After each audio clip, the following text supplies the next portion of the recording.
My parents gave my brother the house I'd spent 10 years paying off. 21 years later, my son invited them all to his wedding. But what I handed him at the reception left my family speechless. I was 34 at the time. My brother Wade was 31. And if you grew up in our family, those 3 years might as well have been 30. Wade had always been the one who needed help. That was the phrase my mother used. When Wade wrecked his first car at 19, Dad helped him buy another one because he needed transportation for work. When my transmission died a few years earlier, Dad told me, "Well, you're working. Start saving." So I did. That was basically how things worked in our family. Wade quit a job because he hated his manager. He was trying to figure out what he wanted from life. I worked weekends for 6 months because money was tight. Good. Builds character. I used to get angry about it when I was younger. Eventually I stopped because there wasn't much point. My parents didn't think they favored Wade. In their minds, they were helping whichever child needed them more. The fact that Wade always somehow needed them more never seemed strange to them. Anyway, the house situation started when I was 25. Dad called me one evening and asked if I could come over. When I got there, Mom was sitting at the kitchen table with a stack of envelopes in front of her. Dad eventually admitted they were behind on the mortgage. Not one payment, several. I don't remember the exact amount anymore, but it was enough that I knew this wasn't something they could fix with a couple of tight months. I asked whether Wade knew. Mom immediately said, "He has enough going on." Of course he did. I had a decent job doing commercial equipment appraisals, and I was careful with money. I wasn't rich. I just didn't spend everything I made, so I covered what they were behind on. The arrangement was supposed to last a few months. Then Dad's hours got cut. Then the property taxes came due. Then their insurance increased. 3 months became 6. 6 became a year. By the second year, I was basically treating part of their housing costs like one of my own monthly bills. Wade contributed exactly $0. To be fair, I don't think my parents ever seriously asked him. Every once in a while Dad would say something like, "You're going to end up with this place anyway." The first few times I ignored it. Then the furnace died. That one hurt. I paid for most of the replacement, and afterward I finally told Dad that if I was going to keep putting serious money into the property, I wanted my name added to the deed. He didn't like that. Why complicate everything? Because I'm paying for everything. You know this house is eventually yours. Then putting it in writing shouldn't be a problem. He stared at me for a second. That should have told me something. Instead, he started talking about taxes, paperwork, Mom being uncomfortable changing ownership, all kinds of reasons that sounded just reasonable enough individually. I didn't argue. I did something better. I spoke to an attorney. After that, the larger amounts I put into the property weren't just random transfers from a son helping his parents. We documented them properly. Dad signed paperwork acknowledging the money and my secured financial interest. He complained about the formality. I told him I hoped the paperwork would sit in a drawer forever. And honestly, I meant it. Years went by. There was part of a roof replacement, more taxes, insurance, mortgage payments, almost 10 years altogether. Then one Sunday, my parents invited Wade and me over for dinner. Nothing seemed unusual at first. Mom made roast chicken. Wade spent most of dinner talking about problems with the apartment he was renting. Apparently his landlord was raising the rent. After dinner, Dad cleared his throat. "We've made a decision about the house." I looked at him. Wade didn't. That was the first thing I noticed. Dad said they'd transferred ownership to Wade. I actually waited a few seconds because I thought there had to be another sentence coming. There wasn't. Mom smiled at me. "He needs stability more than you do." I looked across the table at Wade. He leaned back in his chair and wouldn't quite meet my eyes, but he had this little satisfied expression on his face. So he'd known. I asked Dad one question. "What about everything I've put into this place?" He shrugged. Actually shrugged. "You're doing well, Cole. Don't turn this into a money issue." That was the moment something clicked for me. Not because I suddenly hated them. I just finally understood the arrangement. Wade's problems belonged to everyone. Mine belonged to me, and anything I earned could apparently be redistributed because I was capable of surviving without it. So I didn't yell. I didn't argue about fairness. I didn't even finish the conversation. I stood up, thanked Mom for dinner, and grabbed my jacket. She followed me toward the door. "Cole, don't be like this. I'm not doing anything. We're still your family." "I know." And I left. I think they genuinely believed I'd cool off. Maybe complain for a week. Maybe skip a Sunday dinner. Then go right back to helping because that's what I'd always done. I drove home,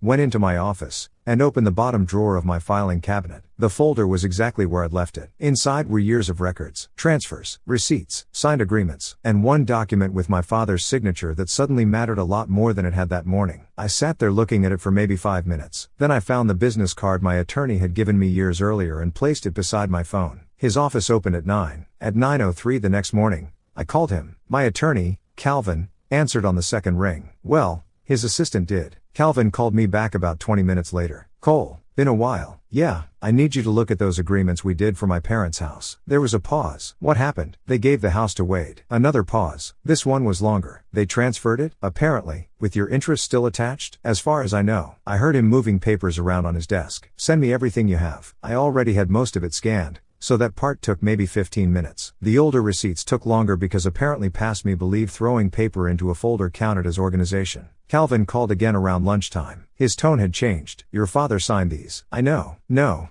I mean he signed them. These aren't notes you made after giving him money. We documented the larger contributions properly. I remember. And nobody contacted you before this transfer? No. He sighed. Okay. Don't sign anything if they bring you something. Don't agree to release anything. Let me verify exactly what they transferred and how. That was fine with me. Then he asked something I hadn't really thought about. Are you still paying anything connected to the property? I looked at the automatic payments on my computer. Insurance contribution. Mortgage assistance. A separate account I'd been putting money into for taxes and repairs. Yeah. Why? Fair question. I canceled them. Not dramatically. I didn't send my parents screenshots or announce anything. I just stopped. If Wade owned the house, Wade could own the bills too. Mom called 3 days later. She started with normal conversation, which almost made it funny. How's work? Fine. Have you eaten? Yes. Then she got there. Your father noticed the transfer didn't come through. What transfer? She went quiet. The house payment. Oh, I'm not paying that anymore. Another pause. Why? I honestly thought I'd misheard her. Because you gave the house to Wade. That doesn't mean you stop helping us. Actually, I was pretty sure that's exactly what it meant. She started explaining that Dad still had expenses and Wade needed time to adjust. I asked how much time. She didn't have an answer. Cole, you're making this personal. You gave away a house I've been paying for. We didn't give it away. We gave it to your brother. Apparently that distinction made sense in her head. I told her I had work to do and hung up. Dad called that evening. He skipped the small talk. You need to stop whatever you're doing. I stopped paying for Wade's house. You know what I mean? I didn't. Then he mentioned Calvin. That got my attention. Apparently someone involved in Wade's attempt to sort out financing had found the recorded interest connected to the property. Dad wanted me to release it. Why? Because it's creating problems. For who? Your brother. There it was again. I leaned back in my chair. Do you dispute signing the documents? Dad went quiet. That's not the point. It seems like exactly the point. I signed those because you insisted on making everything formal. And now you're upset because it's formal? He raised his voice then. Not screaming,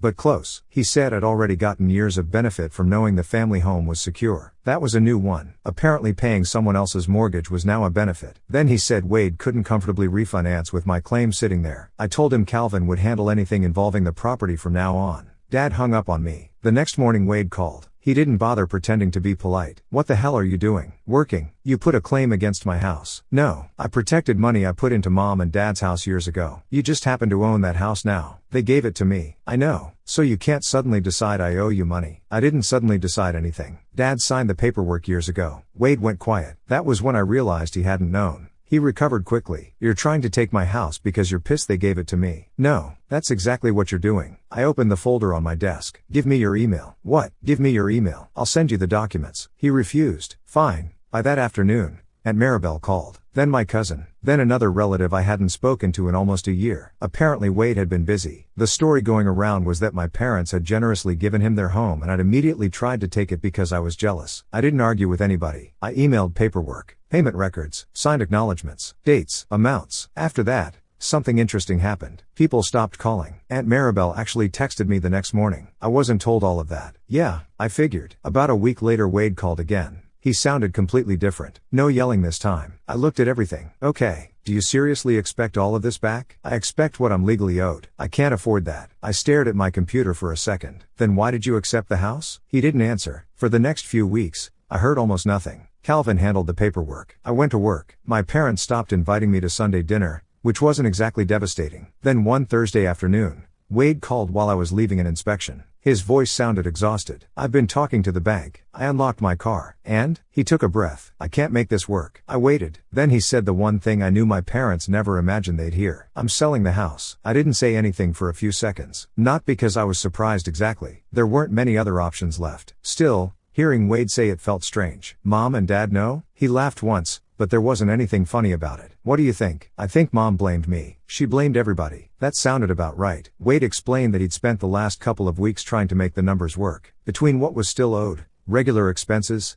taxes, insurance, and my documented interest, refinancing wasn't going to magically solve everything. He'd apparently gone into this believing mom and dad had handed him a nearly free house. What they'd actually handed him was responsibility. He wasn't enjoying it nearly as much. So what happens with your money when I sell? Calvin handles it. You get paid first? Whatever I'm legally owed gets handled through the sale. He was quiet again. Then he said, "You're really going through with this." That irritated me more than the yelling had. "Wade, you accepted the house. I know. You called it your house. I know. You told half the family I was trying to steal it from you. I said I know. Then what's confusing you?" "Nothing. Apparently." He hung up a minute later. The house went on the market not long after that. Mom called me the day the listing appeared. She was crying, not hysterically, just that quiet crying she did when she wanted me to know how disappointed she was without actually saying it. "I hope you're happy." I was sitting at my desk eating a sandwich. "About what?" "Our home is being sold. Wade is selling it. Because of you." "No. Because he can't afford it." "If you just release your claim." "No." She stopped. I don't think I'd ever cut her off that quickly before. "Cole,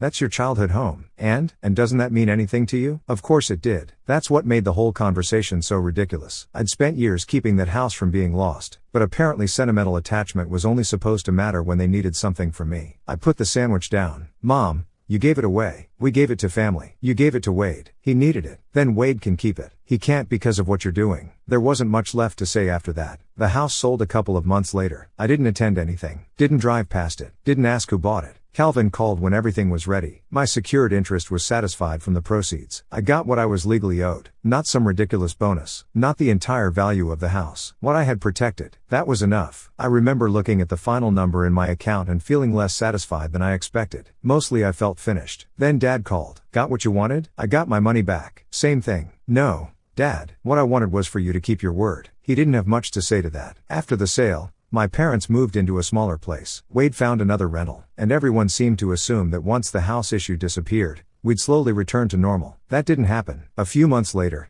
Dad called because they had an unexpected repair bill. I told him I couldn't help. Mom called about insurance. Same answer. Then Wade needed money for something involving his car. I didn't even let him finish. "No." He got annoyed. "You don't even know what I was going to ask." "Yes, I do. You have the money. That doesn't make it yours." He called me an ass and hung up. Mom later told me I'd become cold. I remember laughing at that. "No, Mom, you're just hearing me say no." There was a long silence. "You'd really let your own family struggle?" That question told me she still didn't understand. They'd watched me struggle plenty of times. The difference was nobody had considered that an emergency. So I stopped explaining myself. I worked. I saved. Eventually I met a woman named Corinne through a friend. She had absolutely no interest in my family drama, which was honestly refreshing. We got married a few years later. Then we had Nolan. Having a son changed my perspective on a lot of things. One thing it didn't change was my relationship with my parents. I never taught Nolan to hate them. If they sent him something, he got it. If they called, I didn't stop them from speaking to him. But they weren't deeply involved. Neither was Wade. Life just moved forward. I also kept part of the money I'd recovered from the house separate. Nothing exciting. I invested it and mostly forgot about it. Years started piling up faster than I expected. 5, 10, 15. Then somehow 21 years had passed. Nolan wasn't a kid anymore. One evening he called me and said he needed to tell me something. I assumed it was about work. Instead he said, "Dad, I'm getting married." I nearly knocked over my coffee standing up. A few months later, wedding planning was in full swing. Then one evening Nolan came over by himself. He sat across from me at the kitchen table and kept rubbing his thumb against the edge of his phone. I knew that look. "Okay," I said. "What did you do?" He gave me an uncomfortable smile. "There's something about the wedding I should probably tell you." I waited. He took a breath. "I invited Grandma and Grandpa." Then he looked down. "And Uncle Wade." I looked at Nolan for a few seconds. "Okay." That clearly wasn't the reaction he'd prepared for. "Okay, yeah." He shifted in his chair. "You're not mad? It's your wedding." "I know. But then invite whoever you want." He studied my face like he was waiting for the second half of the sentence. There wasn't one. Nolan had grown up knowing there was distance between me and my family. But I'd never sat him down and given him some speech about how terrible they were. He knew enough to understand why we weren't close. Beyond that, I figured he could form his own opinions. He rubbed his forehead. "I probably should have asked you first." "You probably should have." "Sorry." I smiled. "Now I'm a little mad." He laughed, which was probably what he needed. Then he got serious again. I just thought maybe enough time had passed. For him, it had. For me, time wasn't really the issue. I wasn't sitting around angry after 21 years. I didn't wake up thinking about Wade. I wasn't checking what my parents were doing. They'd simply become people I used to be close to. There's a difference. "Are they coming?" Nolan nodded. Grandma responded immediately. Of course she did. Grandpa too. Uncle Wade took a couple days. But yeah, he's bringing his wife and the kids. I leaned back. "Well, that'll be interesting. You don't have to talk to them. I'm not hiding from anyone at my son's wedding." That seemed to settle it. The wedding was about 6 weeks later. Nolan and his fiancée, Marin, had rented a renovated old event hall outside town. Nothing ridiculous. Nice place, big windows, enough room for everyone without turning it into one of those weddings where you need a map to find the bathroom. Corinne and I arrived early. I was helping Nolan with his tie when he glanced toward the door behind me. His expression changed slightly. I didn't need to turn around. They're here? Yeah. I finished straightening his tie. How do I look? Like you're reconsidering all your life choices. Perfect. Then I turned around. Dad walked in first. For a second, I barely recognized him. That sounds stupid because obviously I knew he'd gotten older. So had I, but the version of your parents that stays in your head doesn't age at the same speed as the actual person. He moved slower. Mom was holding his arm. Wade came in behind them with his wife and 2 adult children. Mom saw me almost immediately. She stopped walking. Then she started crying. I wish I could say I felt some huge rush of emotion. I didn't. Mostly I stood there wondering what I was supposed to do. She came over and hugged me. I let her. You look just like your father did at your age. Dad was standing 5 feet away, so that was slightly awkward. Good to see you, Mom. She pulled back and looked at me. You too. Dad stepped forward. He held out his hand. 21 years, and apparently we were doing a business handshake. Fine with me. Cole. Dad. He squeezed my hand. You look well. So do you. That wasn't entirely true, but telling your elderly father he looks rough at his grandson's wedding seemed unnecessary. Wade waited until later. The ceremony went beautifully. Nolan somehow made it through his vows without crying until Marin started crying, and then he was done. At the reception, I was standing near the bar when Wade appeared beside me. Hell of a thing, huh? What? Us standing here together. I looked at him. He'd put on some weight. Hair had gone mostly gray. Still had the same habit of rocking slightly on his heels when he was uncomfortable. It's a wedding, Wade. We're not negotiating a peace treaty. He laughed. Still the same Cole. I didn't know whether that was supposed to be an insult. He took a sip of his drink. Then he said, we're too old to keep score, aren't we? There it was. I smiled. I stopped keeping score 21 years ago. His smile disappeared for maybe half a second. Then someone called his name and he wandered off. Mom found me later. She started by asking about work, Corinne, the house, all normal things. Then she said, your father and I always hoped we'd eventually get past everything. I looked at her. Everything? You know what I mean? I did. I just wanted to see if she'd actually say it. She didn't. We all made mistakes, she said. That one almost got me. Apparently my mistake had been protecting my own money. Before I could answer, Dad joined us. We should have dinner sometime, he said. Just us. Maybe. Mom's face brightened like I'd agreed. I hadn't, but I wasn't going to have that conversation here. Because across the room, Nolan was standing beside the DJ with a microphone. It was time for speeches. I glanced down at the chair beside me. I brought something with me that evening. A thick cream-colored envelope. Corinne noticed me reaching for it. You doing it now? Yeah, she smiled. Go. I walked toward Nolan. Mom noticed the envelope before anyone else did. Her expression changed. That almost made me laugh. Apparently 21 years wasn't long enough for her to forget what happened the last time I showed up with paperwork. Nolan lowered the microphone when I approached. What are you doing? Giving you something. Dad, you already gave us a wedding gift. This isn't that. I handed him the envelope. This belongs to you. He looked at Marin, then back at me. What is it? Open it. He slid his finger under the flap. I watched his eyes move across the first page. Then he stopped. He read it again. Marin leaned closer. Nolan slowly looked up at me. Dad, I smiled. Keep reading. Nolan looked back down at the page. Marin moved closer until her shoulder was against his. For maybe 10 seconds, neither of them said anything. The microphone was still in Nolan's hand, hanging near his waist, so thankfully the entire room wasn't hearing him breathe. Then he looked at me again. This is a house, correct? I can see that. Good start. Marin laughed nervously. Nolan didn't. He flipped to the next page. Then the next. Wait, is this the place on Hawthorne? Yeah, they'd looked at that house about 2 months earlier. They loved it. 3 bedrooms, small yard, 20 minutes from Nolan's job and close enough to Marin's parents that she could visit without turning it into an expedition. They'd decided against it because the monthly payment would have stretched them more than they were comfortable with. At least that's what they thought. Nolan stared at me. You bought it? I did. For us? No. I bought it because I've always wanted to live 3 blocks from a middle school. He gave me a look. Yes, for you. Marin covered her mouth. Nolan started flipping through the documents faster. Then he stopped again. Where's the mortgage? There isn't one. That got Marin. What? The house is paid for. Nolan lowered the papers. Dad, I could see people nearby starting to realize this wasn't just some card I'd handed him. Corinne was standing several feet away smiling. She'd known for months. Actually, keeping it from Nolan had been harder for her than for me. He looked at the paperwork again. You paid cash for a house? Yes. Why? That was a reasonable question. I glanced toward my parents' table. Mom was watching us. So was Dad. Wade had turned his chair around. I hadn't planned some big public explanation. The timing just happened to make sense. I wanted Nolan and Marin to receive it together, on the day they officially started their life as husband and wife. So I kept it simple. Remember that money I told you about years ago? Nolan frowned. What money? The money from your grandparents' old house. His expression changed. He knew the basic story. Not every detail, but enough. When I got my money back, I kept part of it separate, invested it, for 21 years, more or less, and this is what it became? Part of it. He stared at me. I could tell he was trying to calculate numbers in his head. Dad, I can't take this. Yes, you can. This is insane. It's a house, Nolan. People own them every day. You know what I mean? I did. I put my hand on his shoulder. You and Marin were already planning to buy one. Now you don't have to spend the next 30 years paying a bank for it. Marin's eyes were wet. She hugged me before Nolan did. Thank you. You're welcome. Then Nolan grabbed me. That was when people started applauding. I hadn't expected that part. Someone near the front must have figured out what was happening and told somebody else because suddenly half the reception knew. Nolan pulled away. You seriously did this? Apparently. He laughed. Then he looked back at the documents. No loan? No. I'm not paying you back? No. You're not going to show up every Saturday telling me how to mow the lawn? I make no promises about the lawn. That finally got him laughing properly. Then I heard Mom behind me. So you could have helped us all these years? Yeah, there it was. I turned around. She was standing beside the table. Dad looked uncomfortable. Wade was staring at the envelope in Nolan's hands. Mom continued. You had enough money to do this? Mom, no.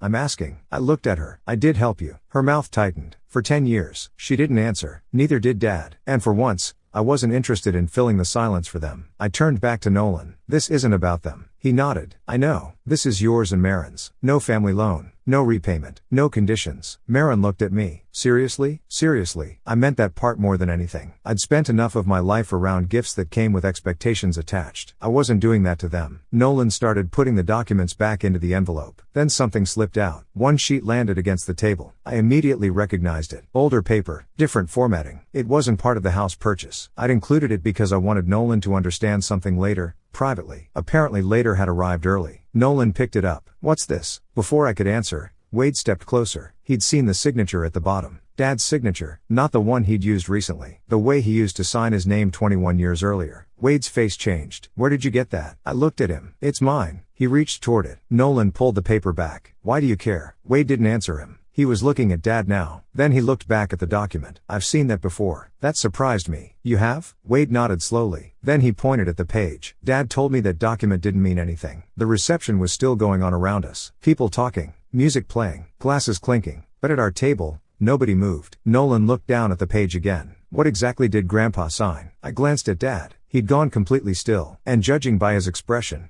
he knew exactly what I was about to tell them. Dad looked at me. Cole, just my name, nothing else. It sounded more like a warning than a question. I looked at Nolan. It was something your grandfather signed when I started formally documenting the money I was putting into the house. Wade immediately cut in. That's not what he told me. Dad shifted in his chair. Wade, this isn't the time. That was probably the worst possible thing he could have said. Wade laughed. Oh, now it isn't the time? A couple of people at the next table glanced over. I lowered my voice. Can we not do this in the middle of Nolan's reception? I asked a question. Nolan said, fair enough. He was holding the document. After all, I pointed toward the first section. Read that paragraph. He did. Marin leaned over his shoulder. I watched Nolan's expression change as he got toward the bottom. The document wasn't complicated. It acknowledged the money I'd contributed and, more importantly, the understanding under which I was continuing to contribute. The house was intended to pass to me eventually. Not Wade. Me. Nolan looked up. So Grandpa agreed you were paying because the house was supposed to become yours? Basically. Dad leaned forward. It wasn't a contract giving him the house. I didn't say it was. You're making it sound like one. No. I'm explaining what you signed. Wade held out his hand. Let me see it. Nolan looked at me. I nodded. He handed it over. Wade read slowly. Then he went back to the top and read it again. I could practically see him comparing the words on the page with whatever version Dad had given him 21 years ago. Finally he looked at Dad. You told me Cole always knew the house might go to either of us. Dad didn't answer. Wade tapped the paper. This doesn't say that. Things changed. That's not what I asked. Mom stepped in. Wade, your father was trying to do what was best for everyone. I almost smiled. 21 years later and she still had the same lines ready. Wade looked at her. Did you know about this? Mom hesitated. That was enough. Seriously? Of course I knew Cole was helping. That's not what I'm asking. Dad reached for the document. Wade pulled it away. That was interesting. Dad stared at him. Give me that. Why? Because we're not doing this here. Wade actually laughed. It's not yours. I folded my arms. Technically, that was correct. Nolan looked uncomfortable now, and I regretted putting the old document in the envelope. I'd intended to explain it later. Quietly, my point had been simple. Nolan's house wasn't based on promises or family expectations. His ownership was real from day one. Instead,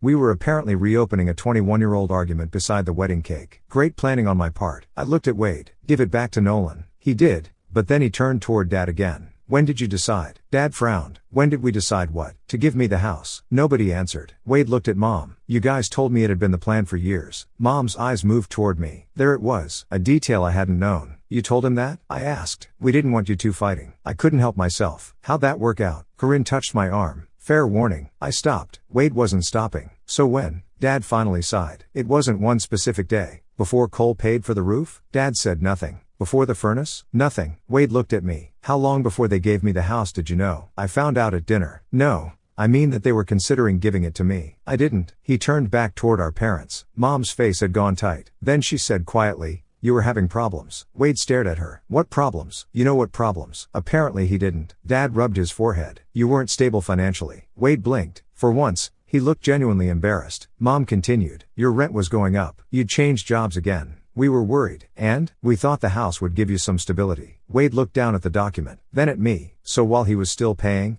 you decided to give it to me? Dad jumped in. Cole was doing very well. There it was. Same sentence. Different decade. I laughed quietly. Wade didn't. He looked genuinely bothered now. You told me he'd basically been helping you guys because he had extra money. I did have extra money, I said. Wade looked at me. That isn't what I mean. I knew. Mom started trying to explain that parents sometimes had to help children differently. I had heard that argument enough for several lifetimes. But Nolan hadn't. He was standing beside me holding the old document. He'd been quiet through most of this. Then he looked at my parents. So Dad was paying because you told him the house would eventually be his. Mom opened her mouth. Nolan kept going. Then Uncle Wade got into financial trouble. So you decided he needed it more. Dad looked irritated. It's more complicated than that. Okay. Nolan nodded toward the document. Then explain the complicated part. Nobody did. Nolan waited. Then he asked one more question. If Dad hadn't protected himself legally, were you ever planning to pay him back? Mom looked at Dad. Dad looked down at the table. And Wade's face changed when he realized neither of them had an answer. Nobody said anything for several seconds. Wade was the first one to move. He pulled out the chair beside Dad and sat down. So that's a no. Mom shook her head. You're twisting this. I'm not twisting anything. We would have worked something out. I actually laughed. Mom looked at me. What? Nothing. No.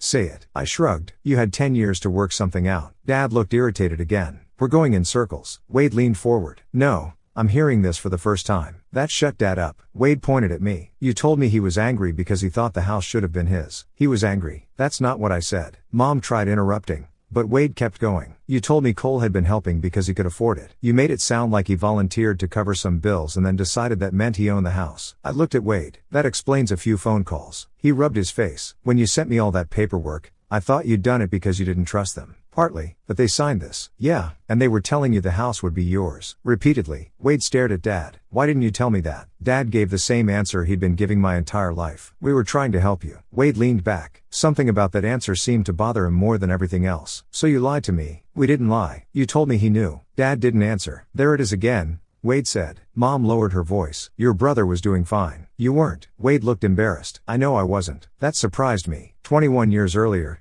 Wade would have defended himself until sunrise. Now he just looked tired. But you made his doing well the reason I deserved what he'd been paying for. Mom started to respond. I cut in. That's how it always worked. Everyone looked at me. I hadn't planned to say much, but apparently we were already doing this. When Wade needed something, helping him was necessary. When I needed something, handling it myself was good for me. Dad sighed. Cole, no, it's fine. And weirdly, it was. I wasn't angry. I was explaining something I'd understood a long time ago. You weren't trying to hurt me. That's the part I figured out eventually. Mom's expression softened. Then I finished. You just assumed hurting me wouldn't cost you anything. That wiped the expression away. Wade looked down. Dad said, we never wanted to lose you. I know. And I did. That was probably the saddest part. They genuinely hadn't expected me to leave. They expected an argument, maybe a few angry phone calls, then Christmas, then some family emergency where I'd step in because I always did. Mom's voice got quieter. We thought you'd come around. I know. You were our son. I still am. Then why did you stay away? I looked at her. Because saying no once wasn't enough. She frowned. If I'd started helping again,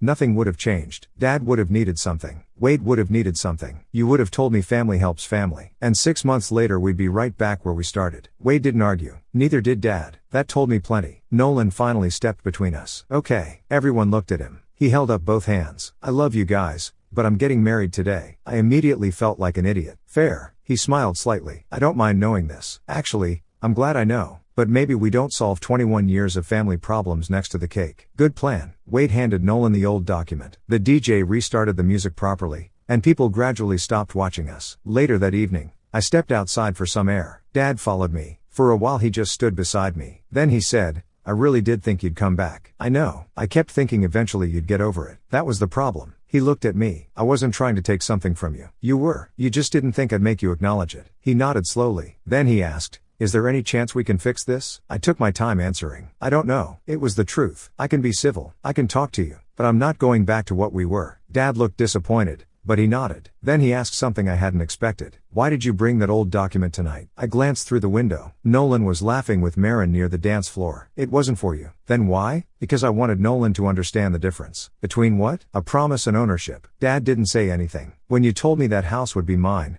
I believed you. Nolan doesn't have to believe me. His house is his. It's documented. No conditions. Nobody gets to change their mind later because somebody else needs it more. Dad looked through the window too. For once, he seemed to understand. A few minutes later, Nolan came outside looking for me. He still had the envelope. Dad, what's up? I was reading the house paperwork again. That sounds exciting. He ignored that. There's something I want to make sure I understand. Okay. He looked down at the deed, then back at me. If Maren and I ever decide we don't want the house anymore, what happens if we sell it? Then you sell it. Nolan stared at me. That's it? That's it. He looked down at the paperwork again. You wouldn't care? I'd probably care if you sold it next Tuesday. He laughed. I'm serious. So am I. At least live there long enough to complain about the neighbors. Dad was still standing a few feet away, listening. Nolan tapped the envelope against his leg. But the money would be ours? Yes. You wouldn't expect us to give you anything back? No. What if we wanted to move to another state? Then I'd complain about having to fly farther to see you. He smiled. But you'd be okay with it? I nodded. Nolan,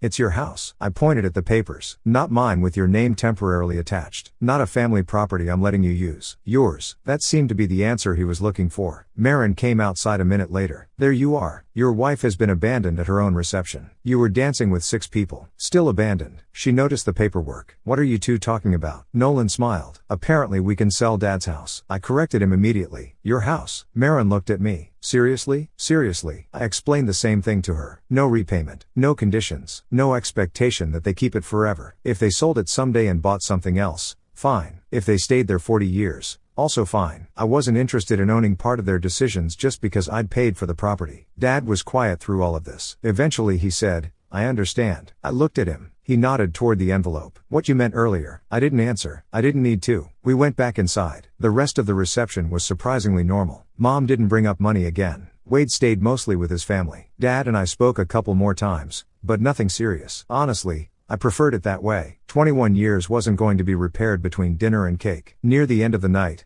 Wade found me while I was helping move some gifts. Can we talk? Sure. He looked uncomfortable. I owe you an apology. That was new. He started explaining that he believed what Mom and Dad told him. I stopped him. Wade, you still knew I paid for that house. I know. And you still accepted it. I know. There wasn't much point pretending otherwise. He looked toward our parents. I really thought you were trying to punish me when you enforced those documents. I was protecting myself. I get that now. Good. He shoved his hands into his pockets. So what does that make us? I thought about it. Brothers. He smiled slightly. That's something. It doesn't mean we're suddenly spending Thanksgiving together. Yeah, I figured. We shook hands. That was enough for me. Mom and Dad left about 20 minutes later. Mom hugged Nolan and Maren for a long time. Then she came over to me. I wish we'd done things differently. There were plenty of responses I could have given. I just said, so do I. She hugged me. I let her. That wasn't forgiveness. It wasn't reconciliation either. It was simply the first interaction we'd had in years that didn't involve someone asking me for something. A few months later, Nolan and Maren moved into the house. Corinne and I went over to help. By help, I mean Corinne unpacked the kitchen while Nolan and I spent 40 minutes arguing about whether his couch would fit through the front door. It did. Barely. At some point Nolan disappeared upstairs and came back carrying the old envelope. I forgot this was in here. He pulled out Dad's signed document. The old one. He handed it to me. You want this back? I looked at it. For years, I'd kept that piece of paper because it proved I hadn't imagined anything. Dad had known. Mom had known. The promise had existed. At 34, that mattered enormously to me. At 55, standing in my son's mortgage-free house, it didn't. Shred it. Nolan looked surprised. Seriously? Yeah. You kept it 21 years, and now I don't need it. He hesitated. You sure? I looked around. Maren was in the kitchen arguing with Corinne about where plates should go. Boxes covered half the living room. Nolan had already complained about the upstairs water pressure. It was completely ordinary, which was exactly what I wanted, I'm sure. He fed the document through the shredder in his office. I watched my father's signature disappear into strips. That was it. No dramatic feeling. No sudden revelation. Just paper going through a machine. Nolan looked at me. You okay? Yeah, and I was. My parents had once believed being responsible meant I could afford to lose more than Wade. So eventually I stopped letting them decide what I could afford to lose. I protected my money. I walked away. And 21 years later, that same decision helped give my son something I'd once spent 10 years believing would eventually be mine. The difference was simple. Nobody had promised Nolan a house. I gave him one. Thank you so much for watching until the end. If you really like our videos, please don't forget to like, share, and subscribe. Have a great day.